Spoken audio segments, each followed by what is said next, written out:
Olá, eu sou Cláudia Boechat e nós estamos aqui com mais um Quero Saber.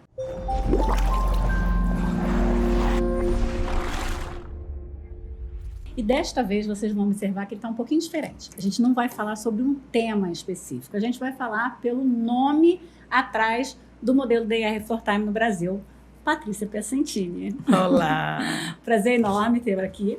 Também. Né, conosco, para a gente conversar um pouquinho, porque a gente sempre escuta as pessoas falando dos modelos, né, do DR, que cresceu tanto, principalmente no Brasil.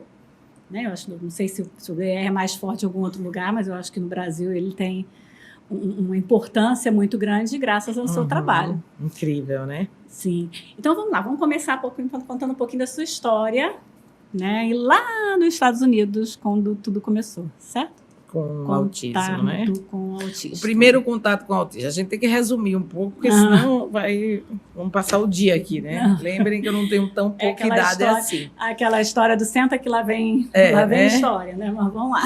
Vamos lá. Tudo de novo, que eu já falei. Vamos lá. Então, como eu falei, né? Eu tinha a minha trajetória era na educação aqui no Brasil. Eu tinha trabalhado na Escola Internacional em Curitiba, fui professora de História e fui para os Estados Unidos. Então, eu tinha licenciatura, mas eu tinha 23 anos, né? Mas, assim, já estava com 23, 24, com uma prática educacional de sala de aula, já tinha essa liderança, que a gente fala, a liderança de professor terapêutica, né? Professor que acolhe. E aí, quando eu cheguei nos Estados Unidos, eu achei que eu ia fazer uma área de políticas públicas, outra coisa diferente. Só que aí terminou eu entrando no Child Development, que era um curso que batia mais para legitimar o que eu tinha feito. E depois do curso, eu fui trabalhar na prefeitura, né, para, inclusive, ajudando esse processo de crianças latinas dentro do high school. Só que aí não deu, e eu terminei caindo na Santa Barbara County no projeto LIP, que é um projeto de autismo, e que tinham 3 salas, suporte 1, suporte 2, suporte 3, e eles me colocaram na sala de suporte 3, pela minha vasta conhecimento de vários perfis. Não clínico, né? No caso de help, até olhar a minha situação, como é que ficaria. E eu tive essa impressão, me lembro... cenas, né, que impactam muita gente. Essa cena, eu entrar nessa sala, logicamente que a gente não foi muito estimulada a pensar sensorialmente. Nosso mundo das diferenças individuais muda muito quando a gente entra no DIR, ou mesmo tem um filho com autismo, ou tem algum contato, né? E aí eu estava lá e entrei nessa sala de suporte 3 e tinham várias bacias e texturas. E esses meninos ficavam lá jogando esse arroz, esse feijão. E era uma sala de regulação. E batia o sol, assim, era uma coisa meio mágica. Batia o sol ali, aquele sol entrando, aqueles arroz, aqueles meninos com aqueles mantras. E eu falei assim, meu Deus, o que é isso, né? Bem-vindo ao autismo. Esse foi meu primeiro contato. Logicamente, por ser educadora, eu não fiquei na sala de suporte 3, fui para a sala de suporte 1, e aí foi quando eu me dei, me encontrei, né, com o modelo da IR, lá na prefeitura de Santa Bárbara, Califórnia. Eles já usavam o modelo da IR naquela época? Lá? Não. Eles usavam o ABA, usavam o ABA como modelo. Né? Hoje em dia a gente tem uma flexibilidade dos Estados Unidos muito maior, mas antes era como está aqui, tudo era ABA, era muito parecido. Lembra que toda vez que eu penso Brasil, Estados Unidos, tem muita coisa no Brasil que está muito aquém. E tem coisas que estão além. Mas, né? Os Estados Unidos depende muito do estado, né? Estado. Na Flórida, que eu morei na Flórida, ABA é muito forte. Califórnia, eu não sei. Califórnia, não. Na Flórida ainda é muito forte. Muito forte. Muito pouco o DR é muito pouco conhecido ainda. Na Flórida, né? Na Flórida. E aí você já começou a trabalhar dentro do modelo? Não. A prefeitura, nessa época, eu acho que a Califórnia era invadida, como era a Flórida do ABA, né? E, lógico, você vai ter vários, só que você vai ter o PRT, você vai ter vários modelos comportamentais, não só o ABA, ou modelos de desenvolvimento, mas o leque é muito maior do que o daqui, do que o monopólio aqui, né? E, sim, mas lá não. Uma mãe ela queria que trabalhasse DIR com a filha e não queria nenhuma das ATs com a Proutiaba. A responsável pela essa sala de suporte era a aba e ela, a mãe, não queria. Então, não tinha ninguém que fosse DIR. E a mãe conseguiu, na justiça, que Patty McCord, que era minha mentora, fosse para lá, que era terapeuta também da criança DIR, treinar toda a equipe que tinha contato com a criança. E eu era uma das pessoas que estava no suporte 1. E aí eu fui, ela ficou 2 semanas dentro da sala com a gente. A gente não podia ter nenhum tipo de comportamento ABA com a criança, nenhuma resposta ABA. E ela treinou todos, né, como tratar, como regular, o que ela gostava, como era o perfil. E absurdamente eu tinha, tipo assim, 2 semanas para escolher meu projeto de mestrado. E falei assim, nossa, eu vou estudar esse modelo. E aí, quando eu fui para a bibliografia, né, para as referências, eu vi que tinha muita coisa para ler. E aí, eu estava numa universidade americana, eles toparam a pesquisa, porque eles falaram tanto, você vai conseguir uma grant fazendo Paulo Freire, né, da educação. E eu falei, agora eu vou para a educação na área clínica, porque eu estava apaixonada. Aí eu já não queria mais voltar para a sala de aula, eu queria na área clínica, conseguir a credencial de 3 a 6 anos para ficar trabalhando só com as crianças, que no caso específica com autismo, né? Então foi ela que te levou pro DIR. Assim, aí a Pet foi lá e eu falei como aonde eu quero fazer um mestrado sobre isso, quero fazer um projeto piloto para mostrar as famílias latinas. E ela gostou do projeto e me convidou, ela tinha uma clínica particular, né, e tal, me convidou para que eu trabalhasse part-time, à tarde nessa clínica. E aí eu fui para lá e terminei nem voltando mais para o Cowley. Assim, fiquei no projeto 2 anos, mas depois eu fiquei só com Pet. E aí a gente aumentou muito, né, o projeto para os latinos. Quando eu entro na diretoria da comunidade latina do Centro IR de Santa Bárbara, o pulo foi muito grande, porque a gente começou a montar os grupos terapêuticos. Isso, eu falo, eu lembro de você, das suas palestras, falando sobre esses grupos, né? Os desafios das crianças que eram... E foi maravilhoso, assim, porque daí quando eu chego... Porque na época que eu chego no Brasil, em 2010, por acaso eu estou num show e uma amiga minha, nunca mais, você mora onde? Mora nos Estados Unidos. E ela falou assim... a vida, né? Ela falou assim, tá fazendo o quê? Eu falei, eu trabalho com crianças autistas. Ela, meu Deus, eu sou a secretária agora da educação de tal município.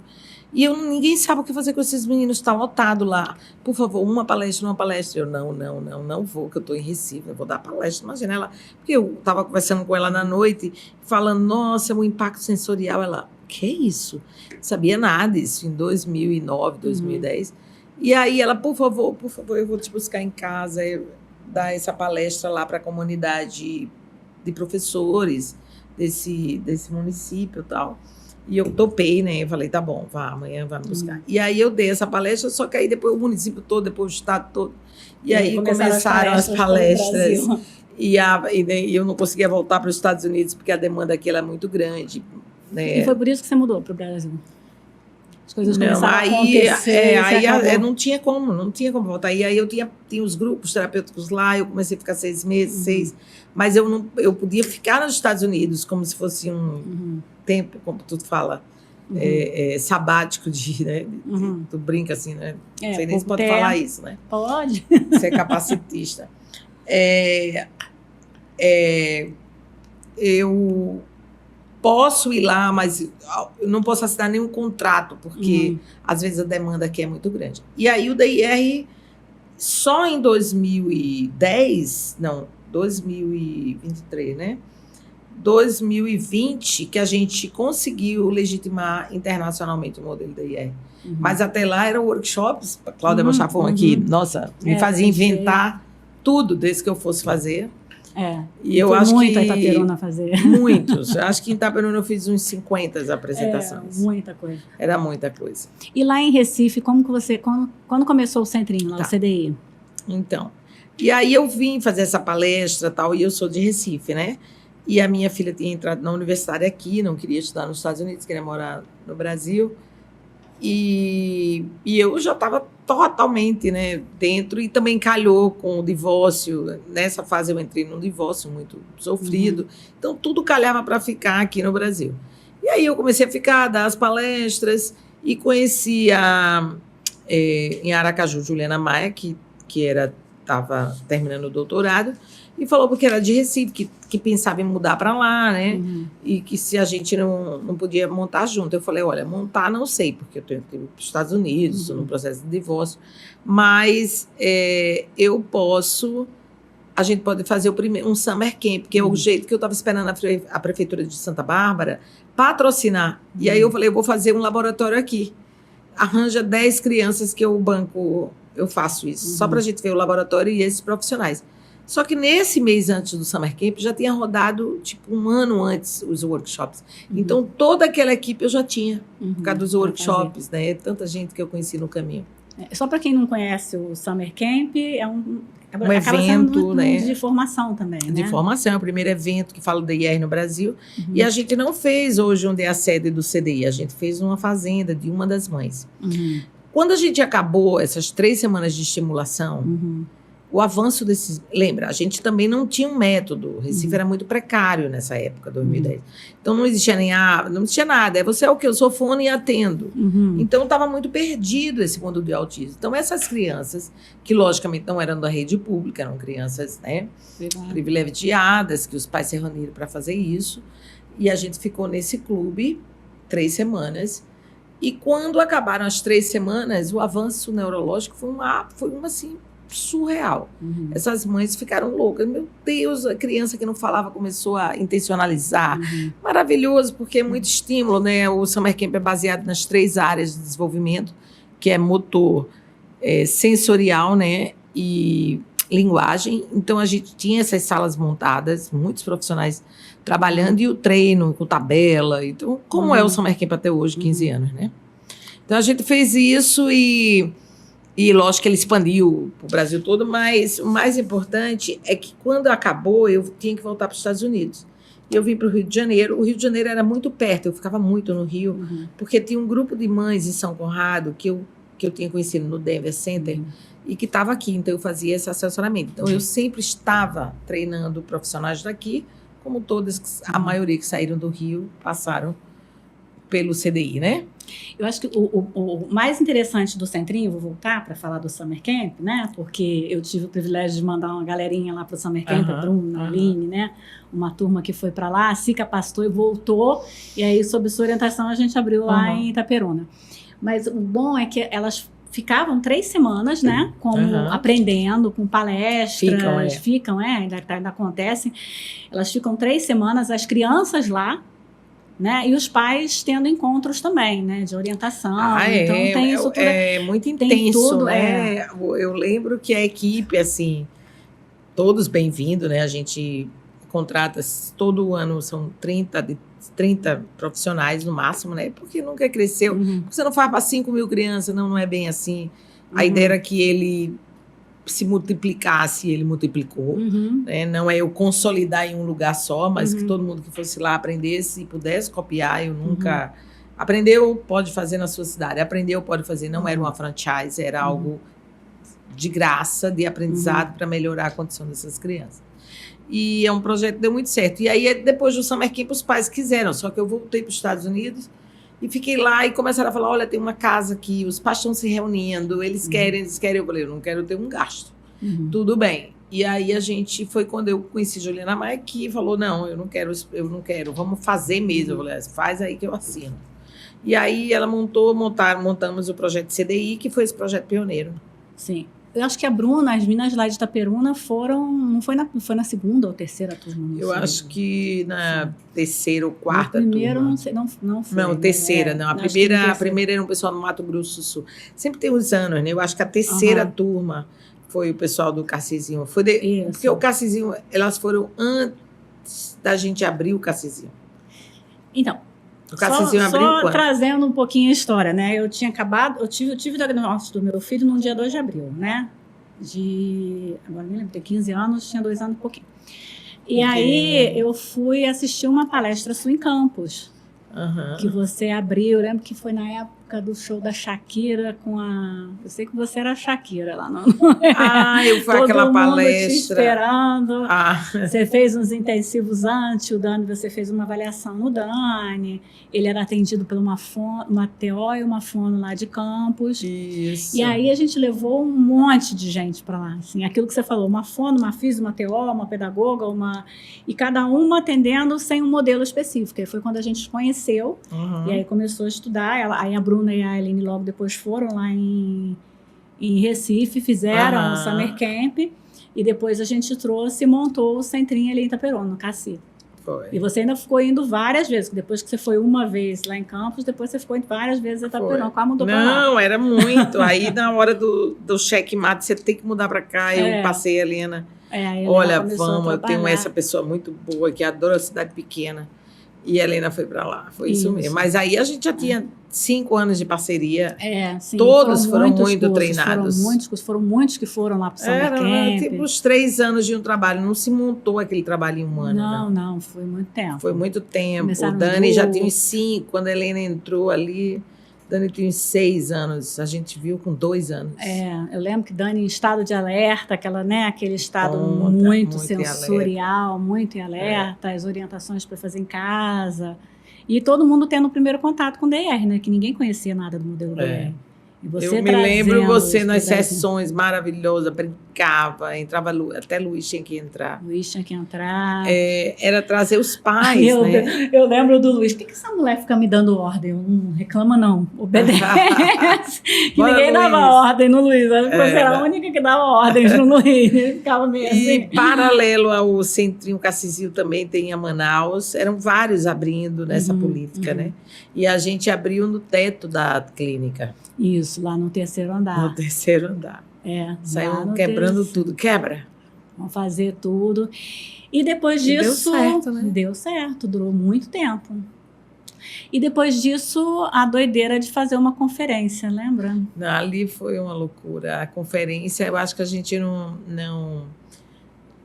Mas, assim, vieram todos os DIR do Brasil, estavam aqui. Mas eu acho que a cidade não comportava. Acho que a gente... Eu acho que marcou. Eu lembro, foi o seguinte, a Patrícia me veio com a ideia da gente fazer uma conferência internacional do modelo DIR, e não podia ser uma conferência internacionalzinha qualquer. Tinha que trazer, né? O modelo foi criado por Serena e Greenspan, já tinha falecido. Aí vamos trazer a Serena.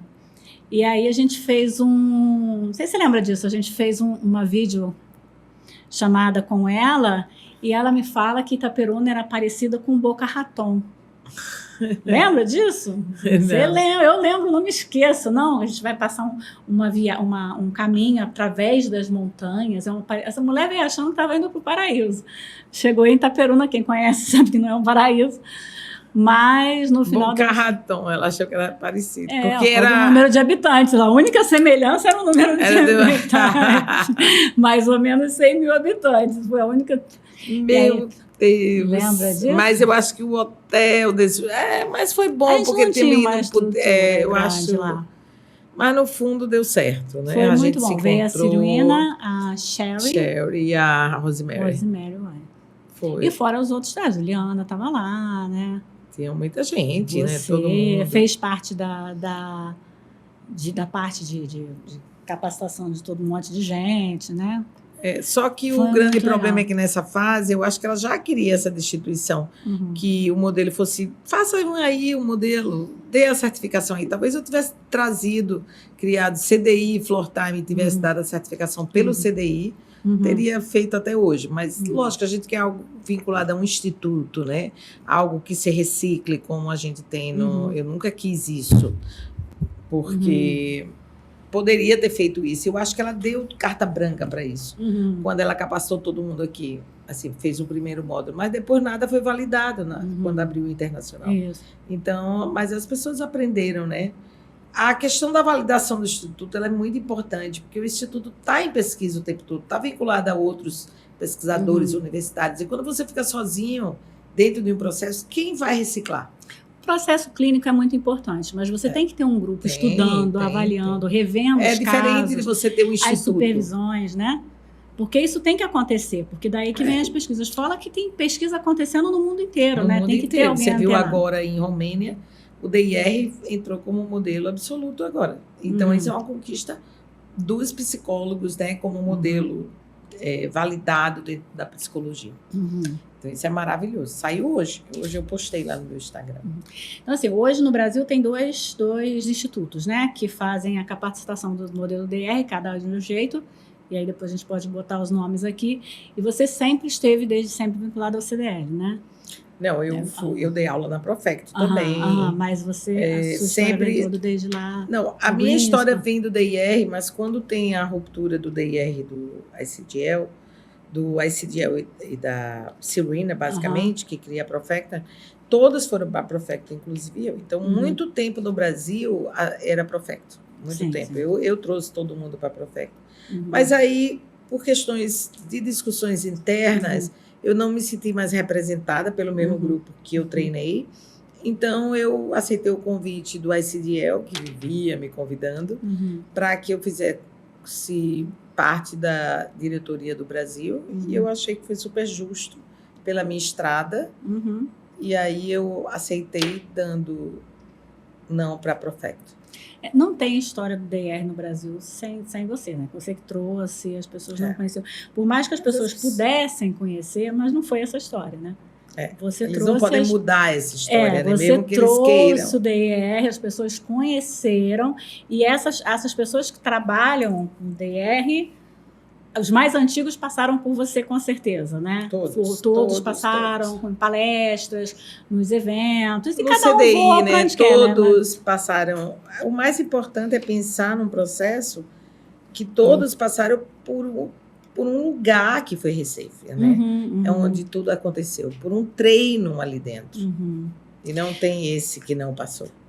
E na época lá que a gente abriu em Itaperuna, a gente fazia as crianças com 2 aninhos, né, pequenininha, começaram a ir pro centrinho, né, que a gente chamava, né, e depois preparando para ir para a escola, e depois eles continuavam com os suportes, com os atendimentos. Alguns ficavam CDI e escola, outros só escola, né, a gente tinha esse processo, e começou a crescer bem lá também. Eu lembro que na época a gente tinha uma demanda judicial muito grande, porque os médicos começaram a descobrir, começaram a ver o resultado da criança, né, em relação ao CDI e ao DIR, né, e começaram a prescrever DIR.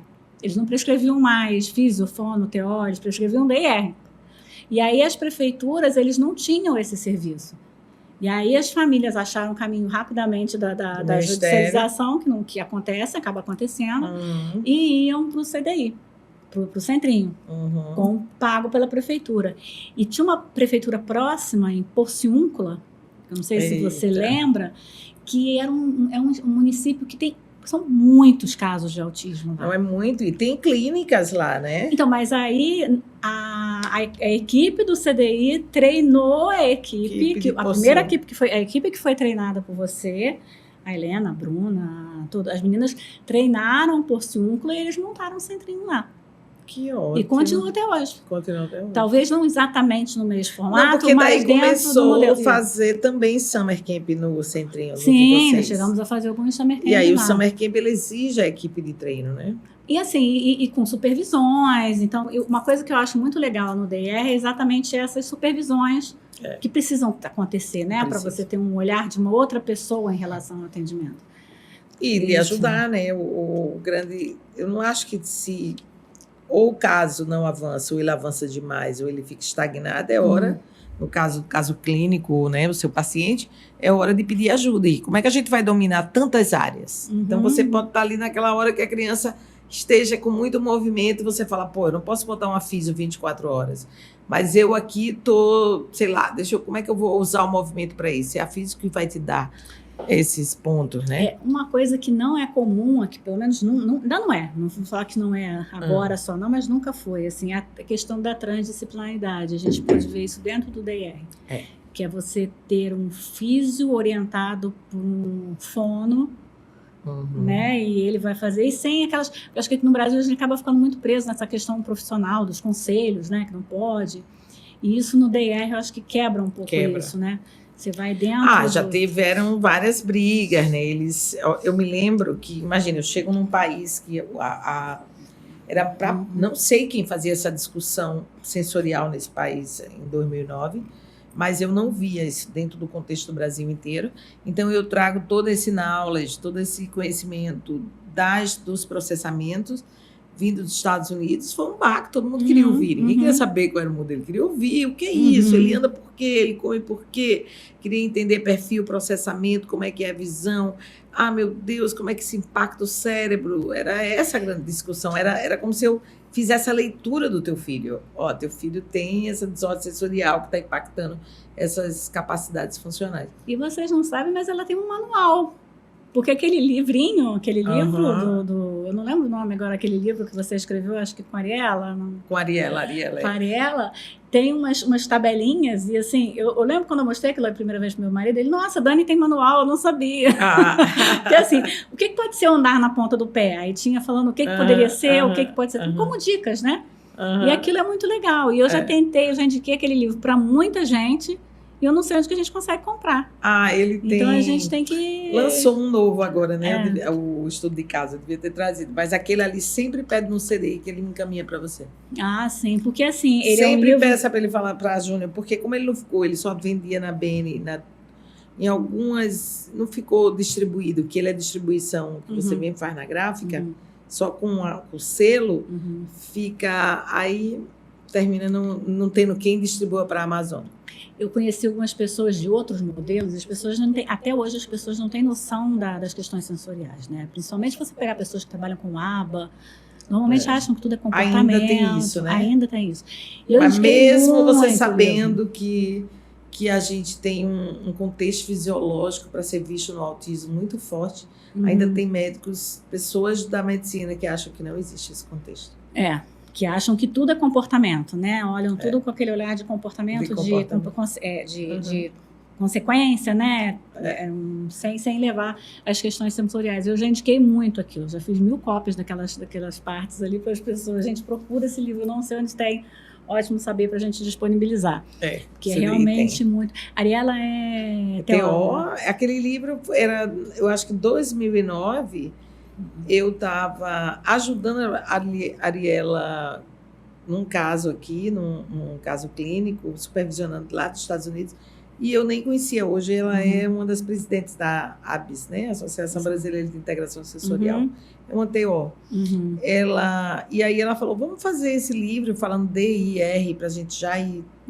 E aí a gente chamou a Dom Capelli, que a parte dela é o R, e eu fiquei com a parte de desenvolvimento e ela com a parte das diferenças individuais.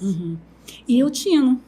Aí o Tino ainda tem para vender? Tem. O Tino, uma mãe agora até escreveu essa semana, como ele é um livro caro e hoje em dia está tudo no papel digital, mais grosso, né? Não valia a pena mais fazer. A gente só tem alguns que quando entram em contato direto com o CDI. Porque quando não tem historinha social, né? Quando não tem a editora por trás é difícil ficar imprimindo, entendeu? O Tino é uma historinha social e é muito legal, que tinha, eu lembro de não sei que paciente que falou com você, esse Tino não tem mãe? Também lembro. Ele saía pulando de um lugar para o outro. E a gente usava muito lá no CDI com as crianças. Um personagem muito legal. E agora, você continua só com os pequenos? Como é que está essa trajetória agora? Estão passados tantos anos, né?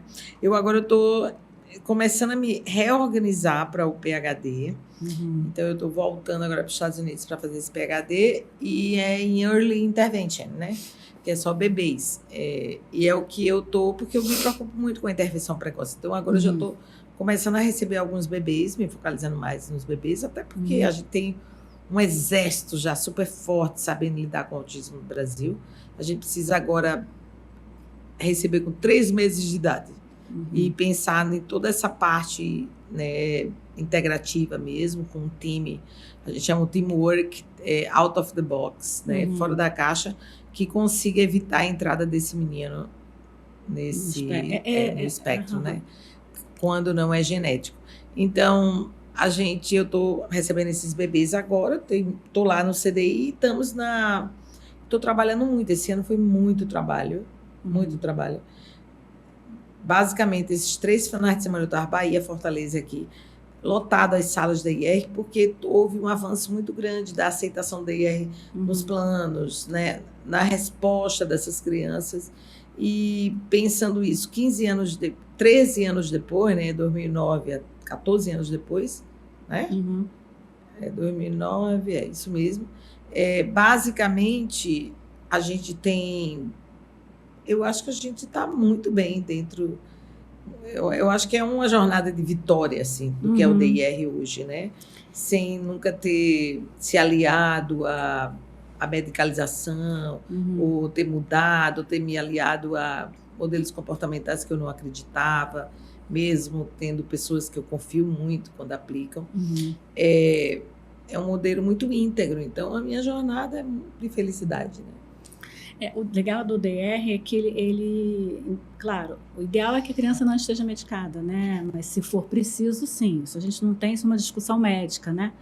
Mas uma boa parceria de um terapeuta DR com um médico que trabalhe mais de forma mais medicina integrativa, que dê um olhar diferenciado, né? Que entenda as questões sensoriais, que troque, né, com o terapeuta DR sobre aquelas alterações que podem ser sensoriais, mas podem ser algumas coisas orgânicas também, né? E ver o que é uma coisa, o que é outra.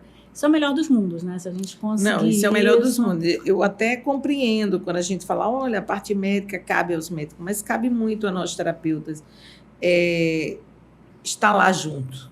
Não é? A gente sabe que no Brasil existe um descaso desenfreado no movimento infantil. Né? Então, a gente precisa, vocês enquanto mães, nós enquanto terapeutas, pensar, alertar, refletir. Será que eu medico meu filho com 2 anos de idade com antipsicótico? Será que é necessário? Será que eu posso segurá-lo? Será que eu posso pensar em tirar o açúcar? Será que o corante... Então, a medicalização em outra fase, a gente está tentando evitar aqui uma medicalização imposta aos 2 anos de idade. Então, isso é muito sério. E eu acho que isso é muito discutível mesmo.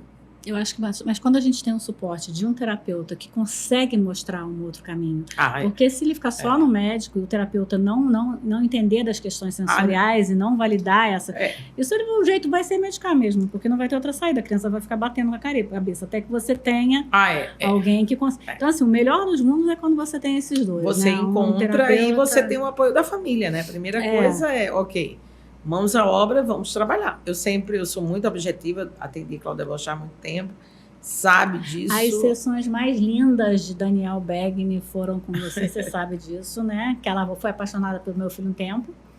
Né? Sabe como é que você chamava? Bob Dylan. Bob Dylan. Chamava ele Bob Dylan. Uma figura. E as sessões eram belíssimas. E assim, foi atendido pela cúpula lá do DR. Ele realmente respondia, as sessões eram lindas. E é um menino, e assim, e que a gente teve a oportunidade de, logo que eu descobri, eu conheci, né? Te conheci em Campos e tal. E na mesma época, conheci na época, a Georgia Fonseca, depois a Simone Pires. E aí ele sempre ficou com medicina integrativa e DR. Então a vida dele foi toda Eu lembro que quando ele chegou para mim com 2 anos, ele chega com a receita de risperidona, mas nunca foi dada. Porque eu levei um médico e assim, quando eu voltei do Rio, fui numa eu fui assistir a palestra da Cláudia Marcelino. Aí você falou, não vou dar. Eu não vou dar. Porque ela contou toda a história do filho dela, de como ela teve que tirar a medicação. Demais. Eu comprei o livro Autismo, Uma Esperança pela Nutrição. E eu comecei a dieta sem glúten, sem caseína, assim. Comecei, tirei tudo. Sem nenhuma preparo. Quando eu já cheguei na Geórgia, ela, dieta sem glúten, sabe? Vou te orientar como fazer. Eu já tirei. Ela ficou me olhando assim, mas aí fez. Logo depois, você me apresentou a Simone por uma questão de logística. Ele era muito... muito feliz. Era uma criança muito feliz. Tinha autismo, mas era muito feliz. A gente não recebe ele desregulado, era sempre rindo. É sempre buscador de sensação, né? Aquela coisa. Mas podia ser sensações negativas, mas né? que você desafiava. Vamos ver se é bom mesmo, lembra? Ele conseguia fazer isso. Eu me lembro que era um menino que estava em todas, que viajava Aham. junto, que ia para barco, era regulado, os pais juntos. Viajava Tinha de suporte de avião, avião, de carro. até hoje. Então, Vai para tudo quanto é lugar. Então, eu acho que o que a gente precisa entender é como a gente quer. Não é se eu vou conseguir mudar o autismo, até porque a gente agora está falando sobre neurodivergentes, né? Mas eu vou conviver com ele feliz, ele regulado, porque um autista regulado, ele é maravilhoso. Um autista desregulado, ele é impactante. Você sabe que quando a gente mudou para os Estados Unidos, ele teve contato com a aba, foi muito engraçado, porque ele não entendia aquilo, né? Faz isso por isso. E aí uma vez ele entrou no carro que eu peguei, estava buscando ele na escola, e aí ela tirou o canudo dele e mandou ele fazer alguma coisa com a mochila. Ele fez, ela deu o canudo. Ele olhou para mim e fez assim... Olha como aquela coisa, tipo assim, olha como que ela faz comigo. Eu, tá bom, Dani, tá bom, você tira essa direita. Mas ele já estava emocionalmente muito equilibrado, assim. Ele não vai fazer porque... E ele podia até pensar, deve ser o jeito que esses americanos lidam com outros. Que jeito tipo estranho, assim, né? Já que ele tinha chegado nos Estados Unidos. E ele sempre teve as questões sensoriais dele, as necessidades, que a gente nunca, né, privou disso, ele sempre fez. E eu acho que é importante a gente ter um bom senso, né? Eu chego nele num lugar e a gente teve umas viagens super engraçadas de chegar em um lugar e ele começar a fazer pé, e tinha eco, ele fazia pé, eu não saí, o pessoal também queria prestar atenção nas coisas. Então você tem esse equilíbrio, né, do que você vai proporcionar, mas que você também não vai ficar botando o menino gritando pé na cabeça dos outros. Não. Então, assim, claro, esse meio termo, eu acho que deixou ele... Ele acabou sendo um menino muito feliz, né? Porque quando a gente pensa em felicidade, a gente tem que pensar em regulação. Isso. A gente convive muito com crianças desreguladas e cada lugar que eu vou é como se a minha missão fosse chegar e dizer, olha, gente, eu não estou nem querendo propagar DIR, eu só estou pedindo, por favor, que regulem eles. Porque qualquer ser humano que não está regulado, ele fica muito vulnerável. E a frase, regule essa criança, da Patrícia Pessentino, coava na cabeça de todo mundo que trabalhava. Regule essa criança, regule essa criança. Uma coisa que uma vez uma fono, a Bruna, falou que ela ficava assim, gente, tem alguma coisa na cabeça da Patrícia, que vai lá na cabeça do autista, que ela regula a criança, que eu não sei o que é. E agora, há pouco tempo, conversei com ela, ela falou isso, voltou a falar disso, né? Eu nunca vi uma coisa igual. Eu assim, você consegue perceber como ninguém essas necessidades, conexão, né? e regular, né? Isso vai além do DR. Acho que é uma coisa que ou do conhecimento, né? Mesmo. Eu lembro, acho que todo mundo tem essa pessoa, né, que vai seguir assim. Eu me lembro, a Pet era assim, né? Eu falava assim, gente, ela tem uma tranquilidade e eu acho que era o conhecimento dela mesmo sobre desenvolvimento infantil, e você vai sabendo como você tem com o seu filho, você vai sabendo até onde ele vai, né? E eu acho que as pessoas ainda temem muito os mantras, e eles gritam, aquelas coisas que eles fazem, né? Você fala, não tem sempre umas coisinhas, né? Que não vão deixar de ter. Não vão deixar de ter, e eles lembram, né? Esqueceu que era autista, lembrou, tá bom. Hoje a neurodiversidade está trazendo uma resposta muito boa para isso. Então, a gente vai, daqui a 10 anos, ninguém vai querer mudá-los mais. Porque vão ser os novos neurodivergentes, do outro cérebro, ok, né? A gente precisa mudar o planeta, mudar os agrotóxicos, mudar essa porcaria toda que está no mercado. Eu acho que a gente precisa agradecer os autistas, porque são eles, essa geração deles, que está trazendo para a gente uma reflexão sobre escola, sobre inclusão, sobre família, sobre alimentação, né? Sobre tudo, barulho, tudo que o mundo traz e a gente não estava dando conta, né? Sobre a própria medicina em série, olha para um Rivotril para todos, não, a medicina mais integrativa homeopata. Então, assim, tudo coisa boa, né? Esses meninos estão no sofrimento trazendo essas coisas boas. E quanto menos sofrimento isso puder ser, melhor, né? Porque a gente vai convivendo com eles. Quer falar alguma coisa especificamente para os pais? Então, para os pais, acho que não, né? Acho que os pais sigam sempre as suas intuições. Eu empodero muito a família nisso, mas tem que respeitar o que a criança está dizendo, né? Eu acho que chorar não é... Tem que ser validado, está chorando, não está bem. Não é ignorar comportamento que a gente consegue algo. né? Não acho que essas crianças precisam ser mais punidas do que elas já são geneticamente, metabolicamente e alergicamente. Então, elas já são muito punidas. Elas já sofrem muito. Então, o que mais a gente precisa é acolhê-las, né? Do que olhar para esse mar de coisas. Porque quando a gente vai olhar o comportamento dos autistas, muitas vezes é reflexo do input negativo que foi dado. Então, a criança odeia shopping e você insere. Né? Lembra da criança tua que não queria ir para o Disney? Se ele fosse bom, ele podia ficar relaxado. Mas não era não autista, o típico. Não, o mas típico, a questão né? dele com ser sensorial... Então, ele ganhava de presente, porque ele dizia, olha, para não precisar se regular. Porque se regular dá trabalho, né? Então, evitem lotar esse cérebro. Às vezes, eu sinto que muito dos comportamentos que eu estou vendo aí, que os pais acham pesadíssimo, é reflexo do que eles colocam. Então, a gente só coloca o que o outro consegue dar, porque senão realmente explode. Então, é isso. Eu acho que o DIR traz isso, porque acolhe os pais, né? Essa reflexão, né? Muito obrigada, De muito nada. obrigada mesmo. Patrícia Piacentini, falando sobre Patrícia Piacentini, contando a história dela do DIR aqui no Brasil. Muito obrigada.